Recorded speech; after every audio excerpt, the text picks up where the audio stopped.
It was no ordinary meeting of Georgia's once-staid election board.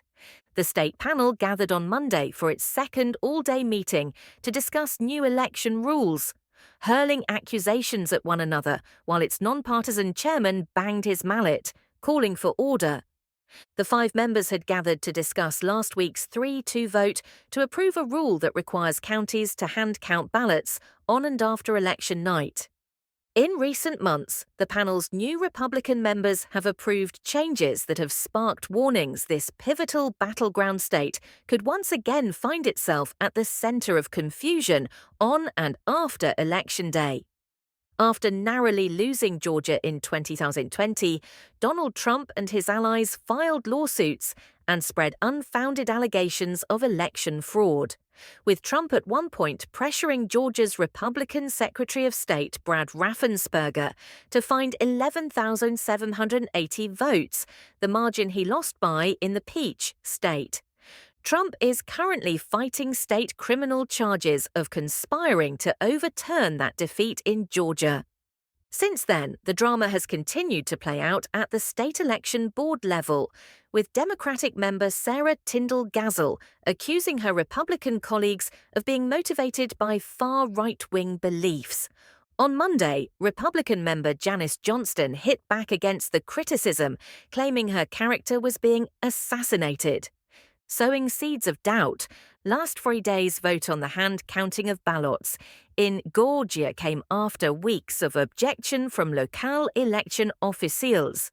Poll supervisors in Georgia told the BBC the new rule could cause problems on and after Election Day, including delays in results reporting and human errors.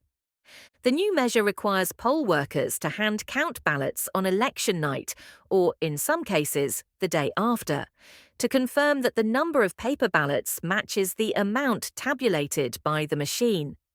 Janelle King, a Republican who voted in favor of the rule, told the BBC the measure aims to ensure the accuracy of election results.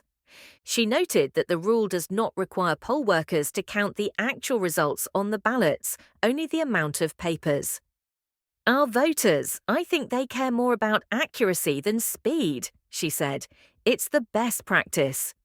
Other election officials disagreed. "It's a recipe for disaster," Ann Dover, a Republican elections director in Georgia's Cherokee County, told the BBC. Dover says the new election rules are being pushed by those who fear the 2020 election was fraudulent. She says her own husband has questioned the results of the election 4 years ago in other parts of the state. "They're just not in touch with how hard elections officials work to do a good job," she said. Ethan Compton, an elections supervisor in Irwin County, Georgia, says the new rule will slow down results reporting and leave room for chaos, and chaos can sow seeds of doubt. Compton worries that the aftermath of the election in Georgia in 2024 could mirror the events of 4 years ago, when Trump and his allies cited hours of absentee ballot counting as evidence of voter fraud, undermining public confidence in the election process. Partisan football. This isn't the first change of voting rulers to spark uproar in an election year. Democrats triggered lawsuits 4 years ago after they broadened use of ballot drop boxes in Wisconsin and expanded postal voting in Pennsylvania. But the difference in Georgia is that criticism is coming from both sides of the political aisle. Georgia's state election board comprises 3 Republicans, 1 Democrat, and a chairman appointed by the Republican governor. The role was historically procedural and non-partisan, but in the aftermath of the 2020 election, the panels have emerged as a political lightning rod. "Now, the job has turned into something that's like partisan football," said Gari Ramachandran, Director of Elections and Security at the Brennan Center for Justice, a liberal non-profit. The state board was previously chaired by Georgia's Secretary of State, but Raffensperger's fellow Republicans pushed him out after the 2020 election, a move critics say was revenge for his defense of the election results. Since then, several Trump-aligned Republicans have joined and won a majority on the board: Ms. King, Ms. Johnston, and former Republican State Senator Rick Jeffers. During meetings, the board's 3 new Republican members have advocated for a number of changes to the state's elections, including a rule passed earlier this year that allows local election boards to conduct reasonable inquiries into election results before certifying them. Ms. King argues the rule will lead to an increase in certifications because board members can examine documents themselves. "We want to make sure they have as much confidence in that election as possible," she said.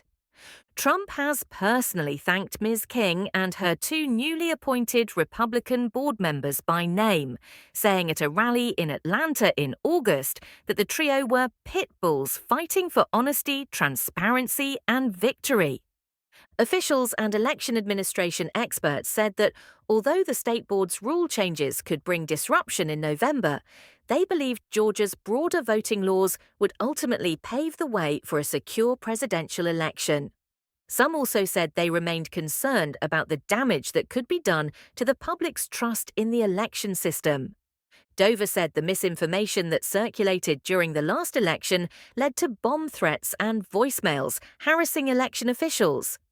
Peter Simmons, a Georgia policy strategist with the non-profit Protect Democracy, which describes itself as non-partisan, noted that even though Trump's allegations of widespread fraud in 2020 have never been substantiated, a large portion of Americans still believe his claims.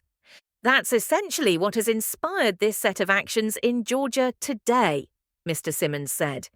Subscribe to our channel for more updates.